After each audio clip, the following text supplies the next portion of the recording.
La prière de Joel Goldsmith, extrait du livre La Voix infinie.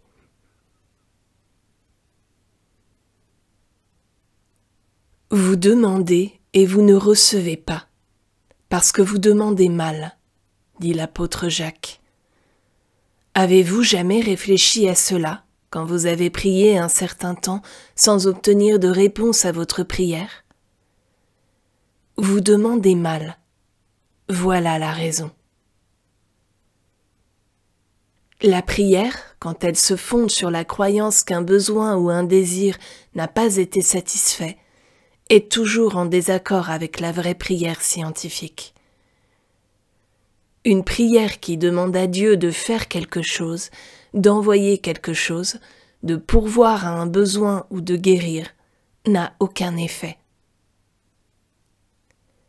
On croit parfois que Dieu a besoin d'un canal à travers lequel exaucer notre prière, et ceci nous conduit à chercher la réponse hors de nous. Peut-être croyons-nous que les ressources peuvent venir à nous. C'est pourquoi nous attendons que se présente la personne ou la situation qui nous les procurera. Ou peut-être sommes-nous tributaires d'un guérisseur ou d'un instructeur, en qui nous voyons le canal par lequel arrivera la guérison. Vous demandez mal. Toute croyance que ce que nous cherchons est ailleurs qu'en nous, qu'en notre propre conscience, est la barrière qui nous sépare de notre harmonie. La véritable prière ne s'adresse jamais à un être extérieur à nous, pas plus qu'elle n'attend quoi que ce soit venant de l'extérieur de notre être. Le royaume de Dieu est en vous, et c'est en vous qu'il faut chercher le bien. En reconnaissant que Dieu est la réalité de notre être, nous savons que tout bien est inhérent à cet être, votre être et le mien. Dieu étant la substance de notre être, nous sommes éternels et harmonieux. Dieu est vie, et cette vie est auto-soutenue. Il est notre âme, et nous sommes purs et immortels. Dieu est la conscience de l'individu, et ceci constitue l'intelligence de notre être. À vrai dire, il n'y a pas Dieu et vous, mais Dieu est toujours manifeste en tant que vous, et c'est cette unicité qui vous assure le bien infini. Dieu est la vie, l'esprit, le corps et la substance de l'être individuel. C'est pourquoi rien ne peut être ajouté à un individu quel qu'il soit. Et la véritable prière est la reconnaissance constante de cette vérité.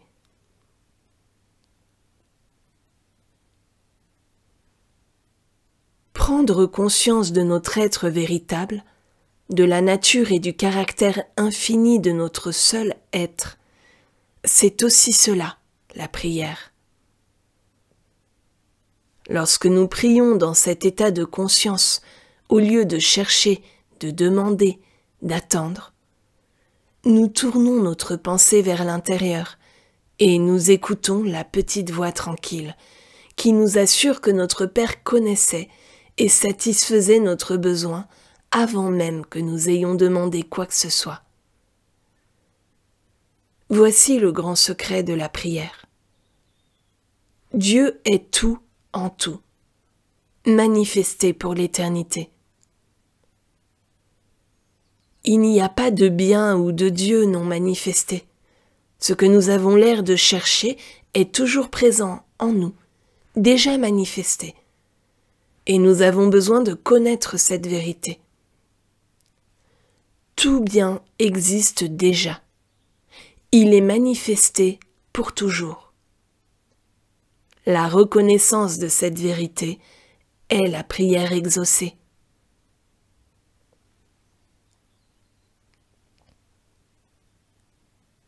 Notre santé, notre richesse, notre emploi, notre foyer et notre harmonie ne dépendent donc pas d'un Dieu lointain. Ils ne dépendent jamais d'un canal, d'une personne ou d'un lieu, mais sont éternellement à notre portée, toujours présents au fond de notre conscience. Et la reconnaissance de ce fait est la prière exaucée. Moi et mon Père, nous sommes un. Et cela rend compte de la plénitude de l'être individuel. À proprement parler, il n'y a pas Dieu et vous. Il est impossible de prier correctement si nous n'avons pas compris cette vérité, si nous ne connaissons pas notre relation réelle à la déité. La prière est plus une foi ou une croyance aveugle qu'une compréhension.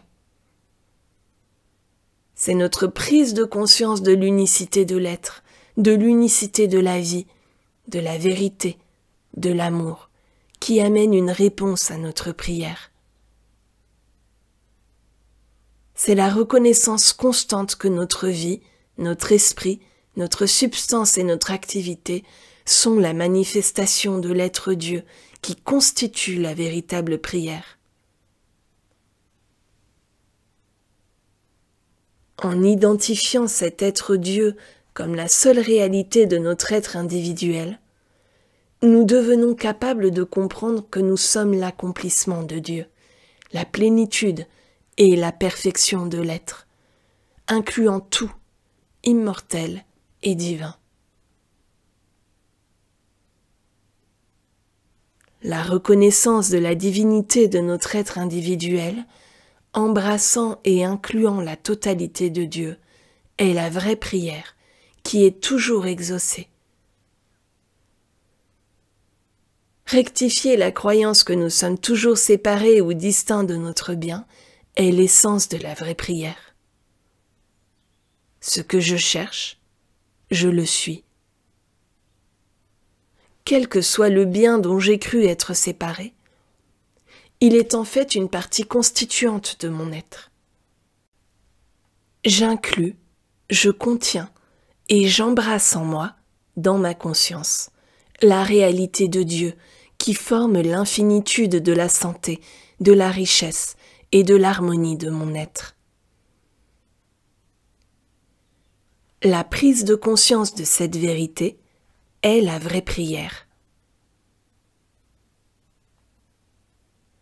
En dépit de la plénitude de Dieu exprimée comme être individuel parfait, apparaissent constamment dans l'expérience humaine ces mots qui développent notre compréhension de la prière. Quelle est la nature de l'erreur, du péché, de la maladie? Comment de telles choses peuvent-elles exister et Dieu être tout en tout? De telles choses ne peuvent exister, et elles n'existent pas, malgré l'apparence de la souffrance, de la discorde et du chagrin. La Bible nous révèle la vérité fondamentale de l'être, à savoir que Dieu a vu tout ce qu'il avait fait. Et voici, cela a été très bon. Dans ce tout bien que Dieu a fait, il n'y a rien qui souille ou qui se livre au mensonge. Il n'y a aucun autre principe créateur. Il devient alors évident que ce qui apparaît comme erreur, péché, maladie, douleur et discorde est une illusion, un mirage ou le néant. Souvenons-nous alors dans notre prière que Dieu a fait, a élaboré tout ce qui a été fait, et que dans cet univers de Dieu n'existe que la toute-présence et la toute-puissance de Dieu, l'amour divin. Ce qui nous apparaît à cet instant comme une erreur est donc un faux sens de la réalité. Vient un moment, dans notre expérience, où l'inspiration spirituelle révèle à la conscience individuelle un état d'être libéré des conditions et des croyances mortelles. Alors, nous ne vivons plus une vie d'affirmation et de négation mentale, mais constamment, au contraire, la conscience nous dévoile la vérité. Parfois, cela vient par le seul canal de notre pensée. Cela peut aussi venir par un livre, une conférence ou un service que nous rend la conscience divine. Quel que soit le canal apparent que cela emprunte, c'est toujours la conscience divine se révélant à la conscience individuelle. Au fur et à mesure que grandit en nous la conscience de notre unicité avec l'universel, ou l'Esprit Christ, les désirs ou les besoins qui viennent à nous, quels qu'ils soient, apportent leur accomplissement de chaque pensée ou souhait légitime. Dans ce cas, notre unicité avec la conscience ayant été établie au commencement, à travers la relation qui existe à tout jamais entre Dieu et son être manifesté, n'est-il pas évident qu'elle n'exige aucun effort conscient à fournir ou maintenir? La prise de conscience de cette vérité est le lien qui nous rattache à la conscience divine. Pour beaucoup de personnes, prière veut dire supplication et requête adressée à un Dieu dans un lieu appelé ciel. Que cette sorte de prière ait si universellement raté ses objectifs prouve à l'évidence qu'elle n'est pas la prière et que le Dieu que l'on prie ainsi ne nous écoute pas. La pensée humaine a fini par s'apercevoir que de telles prières restaient sans réponse et elle s'est mise en quête du véritable Dieu et du juste concept de la prière. Cela a conduit à une révélation de la vérité telle qu'elle était comprise et pratiquée par le Christ Jésus et nombre de révélateurs venus avant lui. Nous apprenons ici que le royaume de Dieu est en vous et que la prière doit donc être dirigée au dedans, vers ce point de la conscience où la vie universelle, Dieu, devient individualisée en tant que vous ou en tant que moi. Nous apprenons que Dieu a créé, élaboré le monde au commencement et que cela était bon. Étant bon, l'univers doit inévitablement être achevé, harmonieux et parfait, de sorte qu'au lieu de consister à réclamer le bien, notre prière consiste à prendre conscience de l'omniprésence du bien. Et ce concept plus élevé la révèle comme étant l'affirmation du bien et la négation de l'existence de l'erreur en tant que réalité. Lorsque la prière d'affirmation s'exprime par des formules, elle a tendance à rejoindre l'ancienne prière de la foi et du coup perd tout pouvoir. Lorsqu'au contraire, la prière consiste en affirmation spontanée et sincère de l'infinitude de Dieu, de l'harmonie et de la perfection de sa manifestation, on approche vraiment de l'absolu de la prière, qui est communion avec Dieu. Avant que nous soyons éclairés dans la vérité, nos prières concernaient des choses et des personnes. Autrement dit, nous cherchions à atteindre un but personnel. Grand visionnaire, Emerson a écrit « La prière qui sollicite une chose en particulier, inférieure au bien total, est corrompue. » Ce sage définit ensuite la prière à notre intention. La prière est la contemplation des faits de la vie à partir du point de vue le plus élevé. Elle est le monologue d'une âme qui contemple et exulte. Elle est l'Esprit de Dieu déclarant que ses œuvres sont bonnes. Dès que l'homme sera un avec Dieu, il cessera de quémander. Il ne faut pas comprendre la prière comme aller vers Dieu pour obtenir quelque chose, car, poursuit Emerson, la prière formulée à des fins personnelles est mesquinerie et constitue un vol.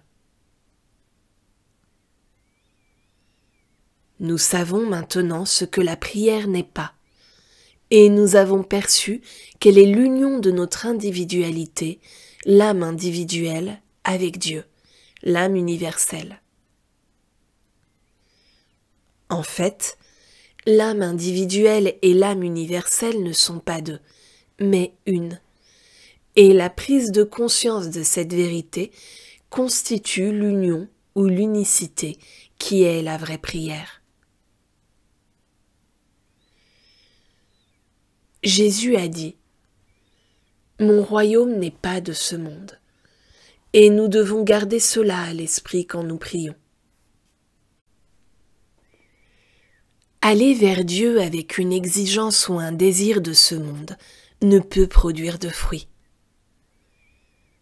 Quand nous entrons dans le sanctuaire de l'esprit, nous devons laisser dehors tous les souhaits, les besoins et les manques de ce monde.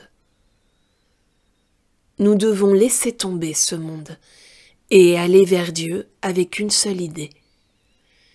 La communion avec Dieu, l'union ou l'unicité avec Dieu.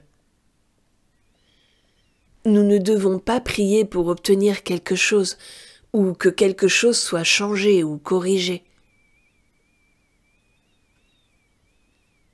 La prière qui est union consciente avec Dieu apporte toujours l'harmonie, la paix, la joie, le succès. Ce sont là les choses ajoutées. Ce n'est pas que l'esprit produise, guérisse ou corrige la matière ou l'univers physique, mais que nous nous élevons plus haut dans la conscience, à un niveau où il y a moins de matière et par conséquent moins de discorde, de disharmonie, de maladie ou de pénurie. Communier avec Dieu, telle est la vraie prière. C'est le dévoilement de sa présence et de sa puissance dans la conscience individuelle. Et cela vous guérit tout entier. Communier avec Dieu, c'est en réalité tendre l'oreille pour entendre la petite voix tranquille. Dans cette communion ou prière, vous n'adressez aucune parole à Dieu, mais la conscience de la présence de Dieu est réalisée, tandis qu'il déverse en vous la vérité et l'amour. C'est un état de grâce qui jamais ne nous laisse là où il nous a trouvés.